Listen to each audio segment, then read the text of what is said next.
"Don't move, princess, not yet." The man's whisper was trembling. The crowd outside Buckingham Palace was roaring with excitement, waving flags and snapping photos. But in the middle of it all stood a little girl frozen in fear. Her small fingers tugged nervously at her coat collar. And then, in a move that would shake the palace for years to come, she made a secret gesture only one man could understand. And that man, a royal guard sworn never to move or speak, instantly broke the one rule he was never meant to break. It was supposed to be a perfect morning. The sun glowed over the palace gates, the brass of the band glistened, and the rhythmic stomp of boots echoed through the courtyard. Tourists from all over the world had gathered, phones raised, eager to glimpse the royal family. Among them was the young Princess Charlotte, holding her father's hand, eyes wide with wonder. It was her first time watching the full ceremony up close. She adored the guards, their stillness, their strength, their mystery. Her father leaned down, smiling. "Now remember, darling, no distractions and don't talk to the guards. They're on duty." She nodded, innocent and obedient. But destiny had other plans. As the band struck its last note, Charlotte's eyes wandered to the front gate. That's when she noticed him. A tall man in a dark coat, standing unnaturally still. His eyes, cold and sharp, were fixed on her. Not the ceremony, not the crowd. Her. First, she thought she imagined it. But then he shifted one slow, deliberate step closer. Her heart began to race. "Papa," she whispered. But her father was distracted, shaking hands with an ambassador. Her pulse pounded in her ears.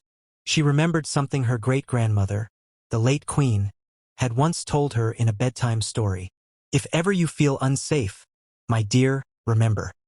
There's a way to ask for help without saying a word.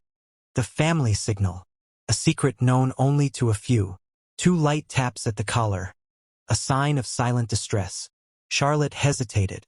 The guards were statues, everyone knew they never reacted, no matter what. But she had to try. Her hand trembled as she lifted it to her coat, tapping twice. First, nothing. The world seemed frozen. Then one of the guards twitched. Captain James Holloway, a man carved from discipline and duty, had served the crown for 15 years. He'd stood through hail, riots, and mockery without blinking. But in that split second, when he saw the princess give that signal, his soldier's instincts ignited. His training screamed, "Stay still." But his heart roared louder, "Protect her." With one thunderous stomp forward, he broke formation. The metallic clang of his boot echoed across the courtyard like a gunshot. Gasps erupted. Cameras flashed. The crowd fell silent. And then chaos. The man in the dark coat turned sharply, realizing he'd been noticed. He tried to disappear into the sea of tourists, but Holloway was already moving. Every motion sharp, precise, lethal in its calmness. "Guard! Return to position!" an officer shouted.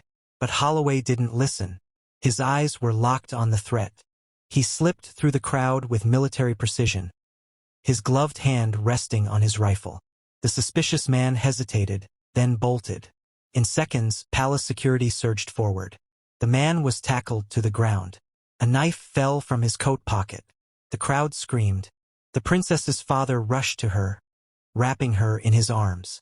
And Captain Holloway stood over the restrained man, chest heaving, face calm. He'd just saved a royal life, but also shattered the one code that defined his service. Within hours, the headlines exploded. "Royal Guard breaks formation. Buckingham Palace chaos." Was the guard out of line? Social media buzzed with outrage and confusion.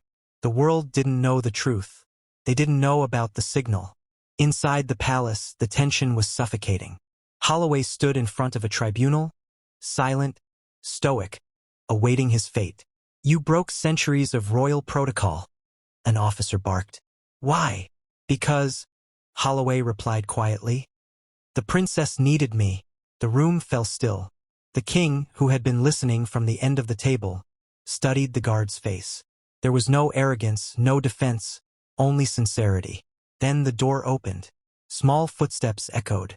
Princess Charlotte walked in, clutching a folded note. She looked up at her grandfather, her eyes brave. "It's true," she said softly. "I used the family signal. He saw it. He saved me." The king exhaled slowly. He turned toward Holloway.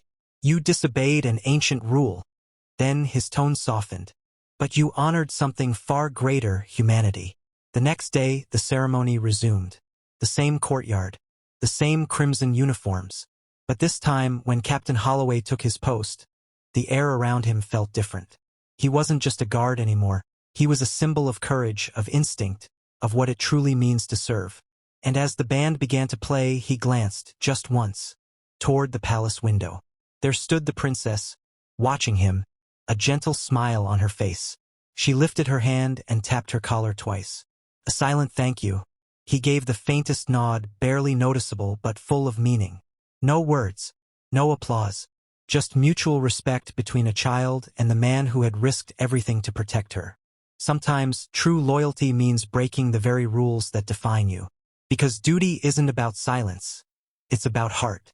If this story moved you, subscribe and share it, because the bravest acts are often the quietest ones.